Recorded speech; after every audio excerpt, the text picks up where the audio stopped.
Le 16 septembre 1991, aux alentours de minuit, sous le regard ahuri de centaines de badauds, des policiers de la ville de Hull abattent, dans le secteur des bars de la promenade du Portage, un chien danois rendu furieux par l'arrestation de son maître qui refusait de le tenir en laisse. Ces scènes violentes tournées juste ici par une télévision locale vont faire le tour du monde, renforçant encore l'image négative qu'on se fait de la petite municipalité de l'Ouest du Québec depuis plus d'un siècle. Pour le conseil municipal de l'époque, déjà fortement ennuyé par le carnaval éthylique qui s'empare du centre-ville tous les week-ends, c'est la goutte d'eau, ou plutôt la goutte d'alcool, qui fait déborder la coupe. Quelques jours plus tard, le conseil met en œuvre Tolérance Zéro, une opération policière en vertu de laquelle les forces de l'ordre sont tenues de faire respecter à la lettre les lois et les règlements municipaux. En 1997, l'harmonisation des heures de fermeture de bars entre l'Ontario et la ville de Hull sonne le glas d'un long chapitre de débauche et de plaisirs nocturnes variés qui avait commencé près d'un siècle plus tôt et qui avait conféré à la petite ville de l'Outaouais québécois le titre de capitale nationale du crime. Cette réputation lui vaudra d'ailleurs longtemps le surnom peu enviable de Petit Chicago. Nous allons ensemble remonter le cours du temps et revivre les nombreux événements et ceux qui ont marqué cette histoire. Une histoire tantôt épique, tantôt sulfureuse.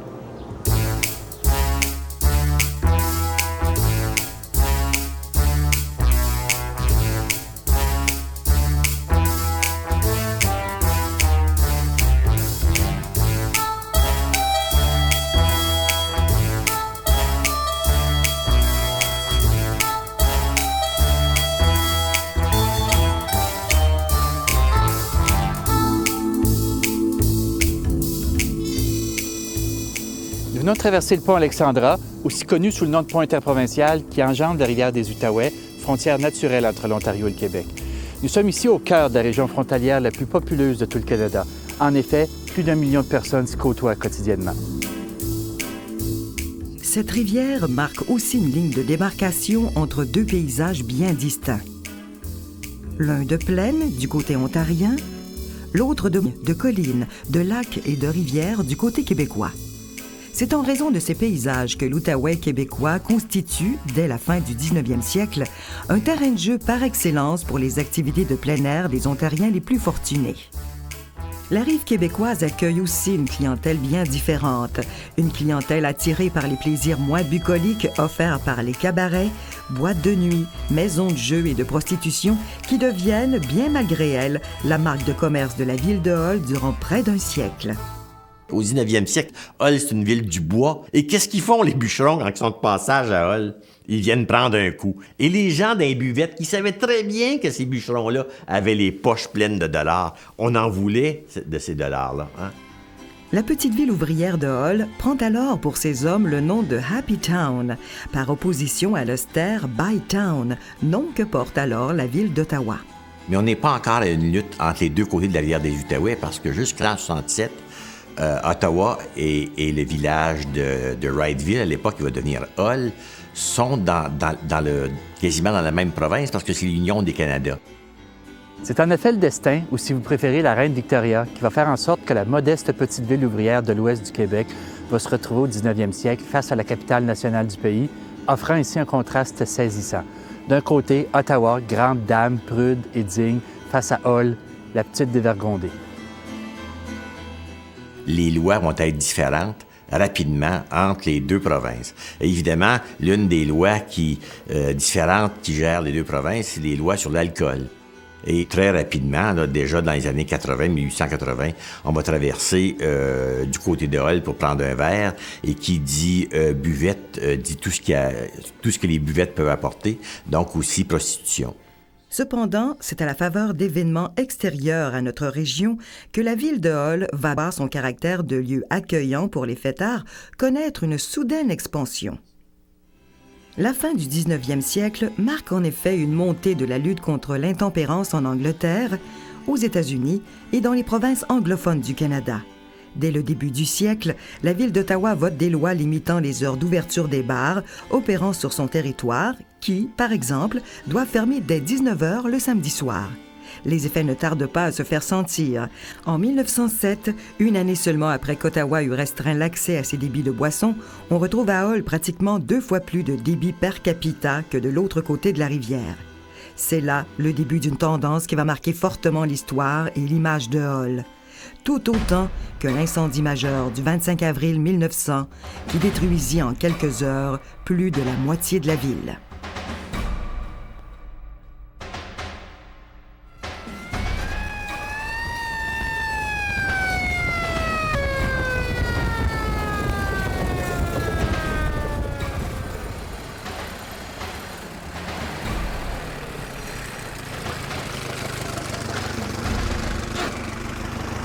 Au début du siècle, Hull se relève péniblement de ses cendres, mais demeure cependant une ville chaude, autant au sens propre qu'au sens figuré. Parce que déjà en 1912, par exemple, le clergé se plaint à Hull de voir déambuler les prostituées sur la rue principale le dimanche, bien habillées et qui vont faire de l'œil aux clients. En peu de temps, Hull établit sa réputation de paradis du défoulement. C'est un fait avéré connu par tous les voyageurs de commerce et par tous les touristes qui viennent à Ottawa qu'il faut venir à Hull pour vadrouiller. C'est aux abords immédiats des 2 ponts reliant la rive québécoise à la rive ontarienne que se développent les principaux pôles d'attraction des noctambules et autres fêtards, et principalement ici, à la sortie Chaudière, tout le long et à proximité de la fameuse rue Bridge ou du pont, aujourd'hui connue comme la rue Aidée. On ne peut s'empêcher de noter qu'un siècle plus tard, ce point stratégique de convergence entre les 2 provinces accueille encore des commerces associés à l'alcool et au sexe. Alors là, c'est plein de buvettes. C'est de buvettes, de maisons de jeu, et évidemment de maisons de prostitution. Et ça, c'est à cause des travailleurs de la IBAD. Les gens sortent de la IBAD selon leur quart de travail, 8 heures, 4 heures, minuit. Un gars qui n'arrêtait pas dans une taverne ou dans un bordel, dans une maison de jeu, c'était presque un saint. Ville de plaisir malgré elle, Hull voit dès le début du siècle le profil de sa criminalité prendre des contours qui vont rester familiers pour près de 100 ans. Au début des années 1910, le chef de police de Hull établit à 642 le nombre d'arrestations pour l'ensemble du territoire sous sa juridiction. De ces 600 arrestations, on en compte près de 300 pour conduite désordonnée et ivresse, 61 pour avoir fréquenté des maisons de désordre et 50 pour langage insultant. On devrait chasser à coups de bâton cette engeance puante qui vient canailler notre monde. Hull est le dépotoir d'Ottawa. C'est honorable, vraiment. Ces voix se joignent à celles du clergé hullois et les forces moralisatrices de la ville, derrière lesquelles on retrouve la société de tempérance de Hull, qui prend vraiment son essor à cette époque. On réussit à faire réduire le nombre de débits de boissons de 21 à 15 en 1908. Puis, en 1911, on fait élire un maire, le docteur Urgel Archambault, favorable à la cause des prohibitionnistes. Aussitôt élu, ce dernier fait voter un règlement alignant les heures d'ouverture des bars de Hull sur celles d'Ottawa. Il va toujours y avoir des luttes pour diminuer les débits de boissons, des pressions sur le conseil municipal, mais pression aussi des propriétaires de débits de boissons pour ne pas faire buvette. En effet, l'afflux des Ontariens fait tomber sur le centre-ville une manne à laquelle il est bien difficile de renoncer, et il devient évident que tous les moyens sont bons, même la corruption, afin de contourner les lois restrictives mises en place par la ville. Bientôt, ce sont des quotidiens tels Le Spectateur et Le Droit qui lancent des accusations à l'endroit du chef de police de la ville et de certains membres du conseil municipal que l'on accuse d'avoir accepté des pots de vin afin de protéger des endroits louches. Une enquête publique viendra leur donner raison. À l'aube de la Première Guerre mondiale, les forces prohibitionnistes hulloises pensent pouvoir chanter victoire. Mais malheureusement pour elles, des événements extérieurs à la ville de Hull vont bientôt rendre le combat inégal. En effet, l'Ontario vote en 1916 le Temperance Act, qui donne lieu, entre autres, à la fermeture immédiate de tout bar ou débit d'alcool. Hull est alors littéralement assiégée. De 642 qu'elles étaient en 1912, les arrestations à 1848 en 1916, dont 1448, soit 78%, pour ivresse et désordre. Cette situation, qui apparaît hors de contrôle, donnera l'élan qu'il fallait aux forces prohibitionnistes pour donner un grand coup, soit l'instauration pure et simple de la prohibition à Hull. Le conseil municipal d'alors accepte en effet de tenir, au printemps de 1917, un référendum sur l'interdiction du commerce d'alcool sur son territoire. La prohibition entre en vigueur à Hull le 1er mai 1918. Selon la police, cette mesure s'avère fructueuse puisque les arrestations pour ivresse passent de 147 par mois à un maigre 19. Cependant, le remède apparaît à plusieurs pire que le mal. On se rend vite compte que la prohibition a favorisé l'apparition d'un important marché noir d'alcool frelaté, plus dangereux encore que celui qui était en vente légale auparavant. Un autre référendum tenu un an plus tard, en 1919, va abolir la prohibition aux grandes dames des Oblats. Évidemment, comme la prohibition va tenir en Ontario, eh bien, les gens vont traverser la rivière pour venir prendre un coup. Ce ne sera qu'en 1934 que l'Ontario permettra la vente de bière et de vin dans les hôtels et il faudra attendre en 1946 pour que l'alcool soit de nouveau en vente libre dans les autres débits. Pour Ottawa, le respectable, l'honneur est sauf. Mais pour Hull, les années 20-30 seront particulièrement chaudes et lui vaudront bientôt le surnom de « Petit Chicago ».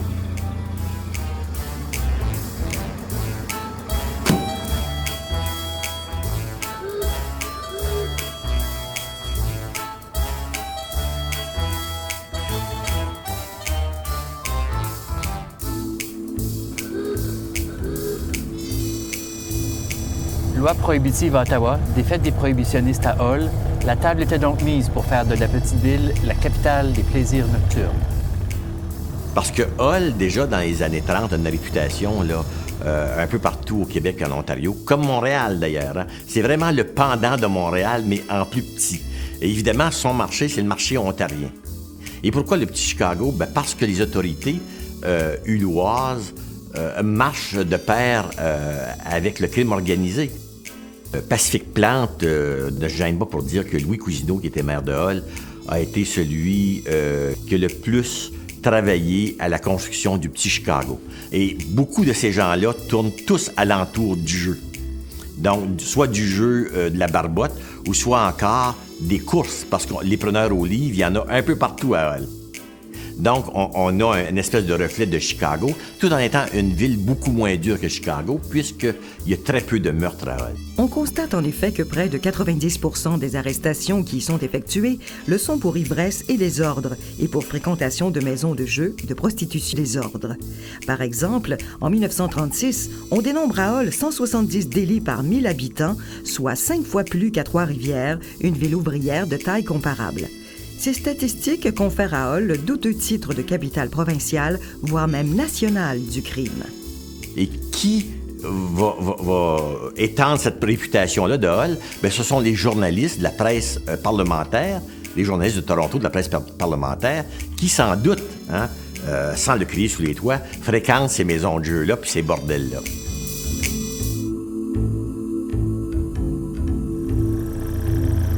Durant les années 20-30, Hull est pratiquement une ville ouverte. Il y a de l'argent à faire et les activités nocturnes se structurent et se multiplient. Des mondes venaient de partout, ça venait des États-Unis, à Ottawa, ça venait de partout.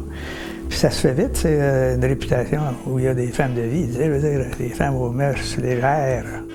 Bonne partie des prostituées aussi d'Ottawa. C'est le terrain de jeu ailleurs, et ailleurs, tout est permis.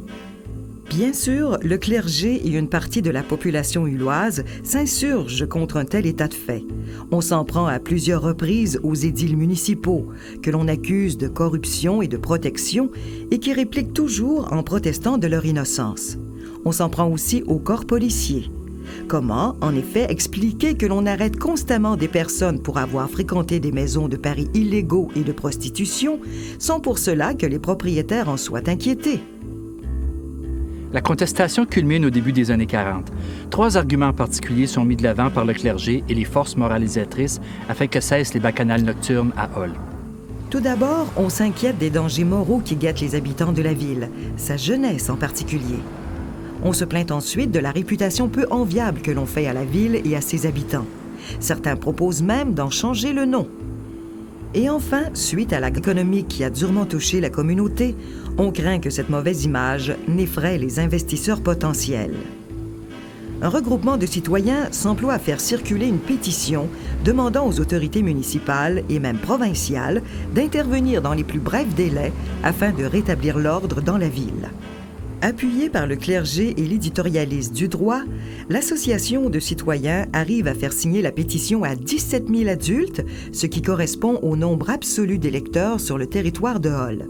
Porté par cette vague de fonds, Raymond Brunet est élu à la mairie de Hull avec le mandat de faire le ménage. Il ne tarde pas d'ailleurs à mettre de l'avant une enquête publique sur la corruption à Hull, comme il l'avait promis durant sa campagne électorale. On allait enfin savoir si certaines des rumeurs qui circulaient à propos d'une possible collusion entre la pègre, les forces policières et certains élus municipaux avaient quelques fondements.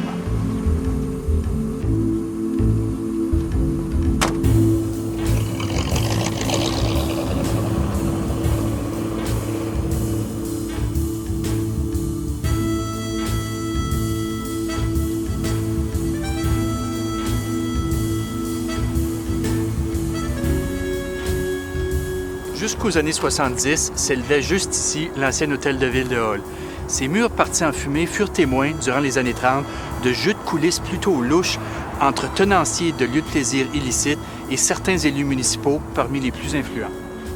Le rapport d'enquête du juge Fabre Surveyor, déposé le 6 août 1943, est accablant. Il rend coupable le maire Alphonse Moussette et les échevins Émile Dompierre et Achille Morin, tous trois membres de la commission de police de la ville de Hull, d'avoir, d'une part, protégé des maisons de jeu et de prostitution, et d'autre part, d'avoir entravé le travail des policiers. Fait à noter, les trois ne sont condamnés qu'à défrayer les coûts du procès, parce que, selon les intimés, n'ont fait qu'appliquer un système répréhensible, mais ancien. Mais qu'est-ce qu'on leur reprochait exactement? Tout d'abord, on leur reproche d'avoir protégé des maisons louches. On effectuait bel et bien des descentes dans les tripots de tous ordres, mais sans les fermer ou en inquiéter les tenanciers. Et chose assez étonnante, très peu de maisons de jeu, même avec la police provinciale, ont été fermées. Mais quand arrive le maire Moussette en place, lui va demander à la police provinciale de se retirer du contrôle, on pourrait dire, du contrôle mondain.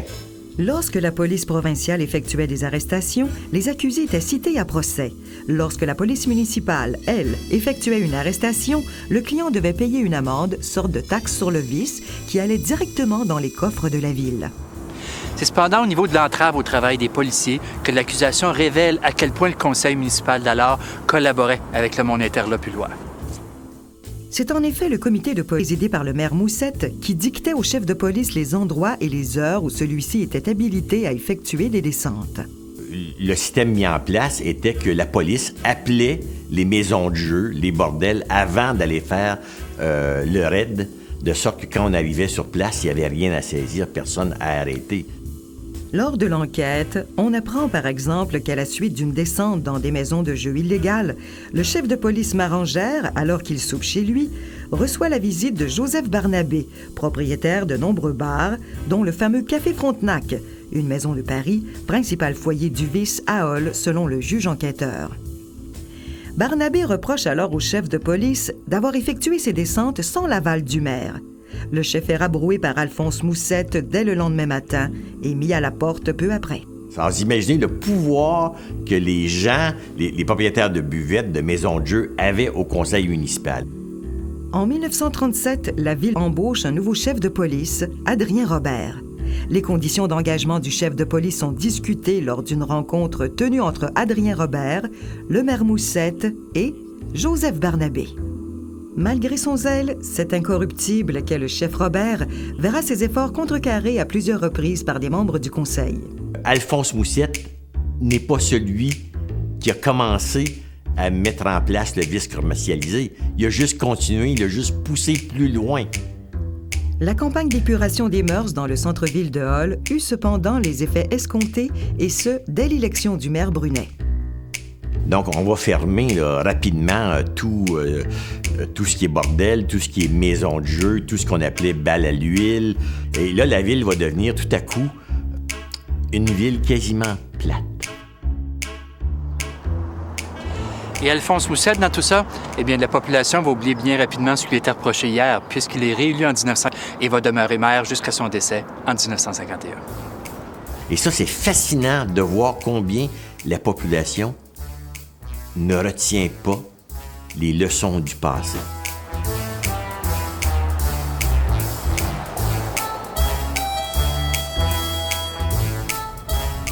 Dans les années qui suivent, les choses semblent se calmer sur le territoire ullois en matière d'activité criminelle, du moins en apparence, ce qui ne veut pas dire que le nightlife en soit disparu, bien au contraire.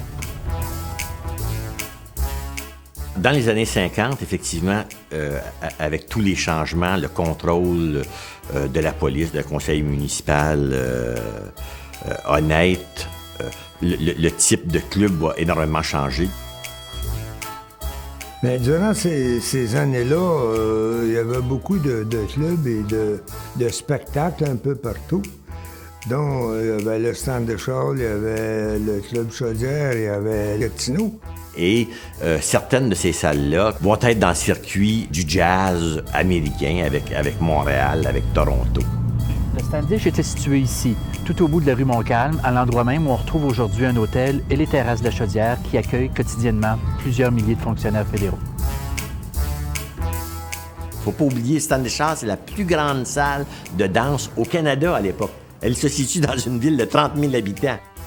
En effet, bien que la vente d'alcool se soit libéralisée en Ontario à partir de 1946, les heures d'ouverture des débits de boissons varient entre les deux provinces à l'avantage de la rive québécoise. Et là, encore une fois, les gens qui vont danser au Standish Hall, c'est en très grande majorité les Ontariens et peu de Ullois. Son propriétaire, le millionnaire gatinois J.P. Maloney, va faire du Standish Hall l'une des salles de danse et de spectacle les plus réputées de l'Est du Canada. C'était très bien décoré, c'était vraiment bien. C'était des prix d'entertainment, c'était first class, c'était tout parfait. T'sais.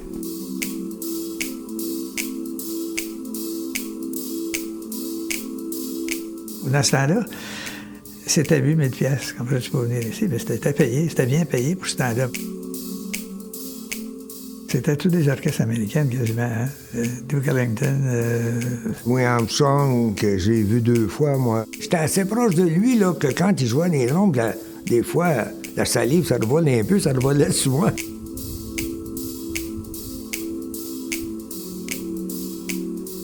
J.P. Maloney fait également l'acquisition au cours des ans d'un petit hôtel luxueux abritant déjà un restaurant réputé, le Chez Henri.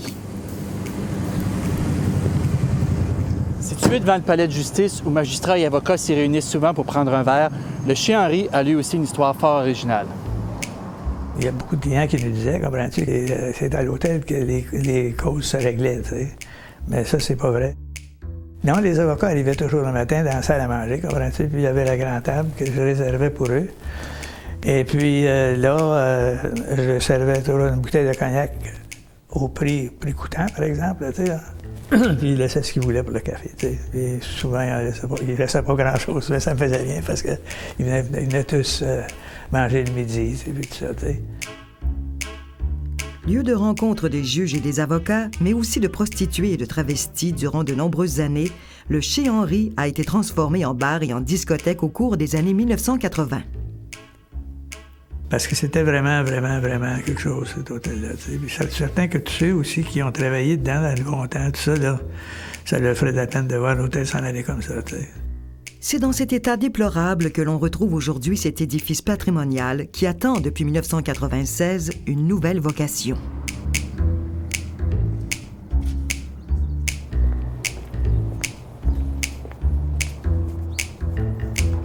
Ce sont encore une fois des événements qui échappent en bonne partie au contrôle des Ullois qui vont influencer la vie nocturne de ce côté-ci de la rivière à partir du milieu des années 70. La volonté du gouvernement fédéral d'augmenter la présence de sa fonction publique sur la rive québécoise occasionne un bouleversement majeur du centre-ville de Hull qui se trouve transformé en vaste chantier de construction, réduisant considérablement l'achalandage du centre-ville. Ce qu'on a appelé, là, je trouve, moi, cyniquement, la rénovation urbaine, c'est-à-dire l'arrivée des fonctionnaires par milliers, donc la construction d'édifices fédéraux, de voies d'accès, de boulevards, de ponts, etc., ça a entraîné aussi beaucoup de spéculation foncière. Puis en même temps, on a complètement tué les tissus sociaux. Les bâtisses du gouvernement, quand même, ils payent leurs taxes, puis Fait que c'est gros revenu pour la ville. Même Gilles Rochelot, qui a été maire de la ville dans les années 70, va dire, un an avant sa mort, « On a fait mal à un paquet de petits mondes ». Pendant que l'ex-petite ville ouvrière voit son centre-ville littéralement charcuté et que sont expropriés des milliers de ses habitants, ce sont bientôt près de 30 000 fonctionnaires qui, tous les jours, envahissent ce lieu devenu méconnaissable. Alors, ironie du sort, ces emplois-là qui devaient enrichir nos marchands, on va complètement les faire disparaître parce que les fonctionnaires n'iront pas acheter chez les marchands de Hall et les Hullois, se sentant plus chez eux, promenade du Portage, n'iront plus fréquenter les marchands de promenade du Portage. Et en même temps, il y avait l'avènement des centres commerciaux. Alors, la clientèle s'est déplacée et la rue principale a commencé à se vider de ces bons éléments, de ces bons commerces.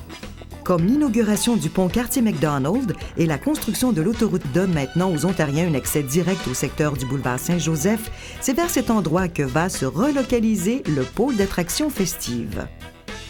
Les Ontariens ont toujours leurs heures où on ferme les clubs à 1 heure alors qu'ici on les ferme à 3 heures.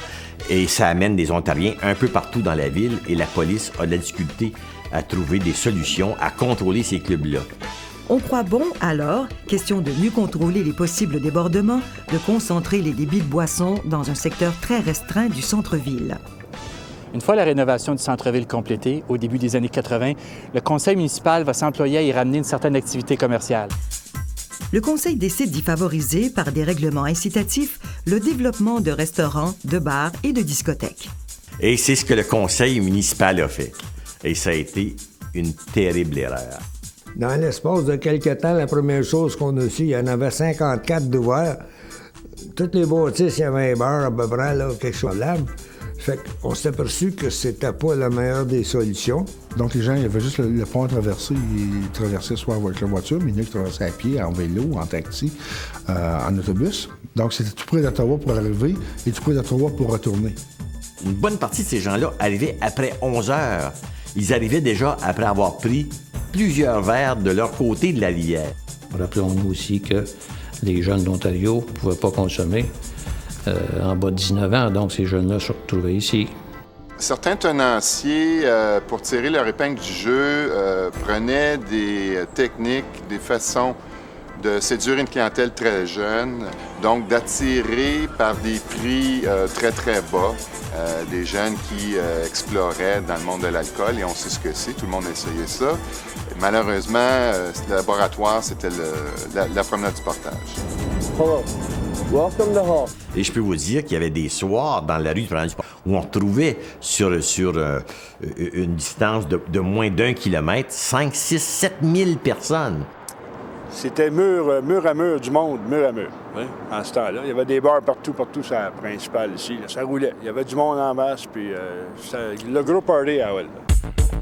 C'est avec une certaine stupéfaction que la population apprend bientôt que la Banque fédérale de développement subventionne, dit-on, à coût de centaines de milliers de dollars, les clubs érotiques de l'Outaouais, dont le fameux club Lido, et où, dit-on, on retrouve une clientèle fidèle de hauts fonctionnaires et diplomates de la rive voisine. La Banque fédérale a financé un édifice, point, c'est tout. C'est des journalistes qui ont mis ça dans la tête au monde. Oui, ils ont financé des bars de danse. C'était pas ça du tout. Parce que l'édifice pouvait mettre les bars de danseuses dehors n'importe quel temps. 28 bars, des milliers de noctambules, une clientèle ontarienne, c'est bientôt la foire dont les conséquences sont immédiates sur les taux de criminalité hullois. Alors, définitivement que le taux de criminalité était le plus élevé au Canada. On était à environ à 150 crimes par 1000 de population, alors que la moyenne provinciale pouvait être de l'ordre de 50 à 60. C'est une ville relativement calme, mais qui devenait la nuit un monstre.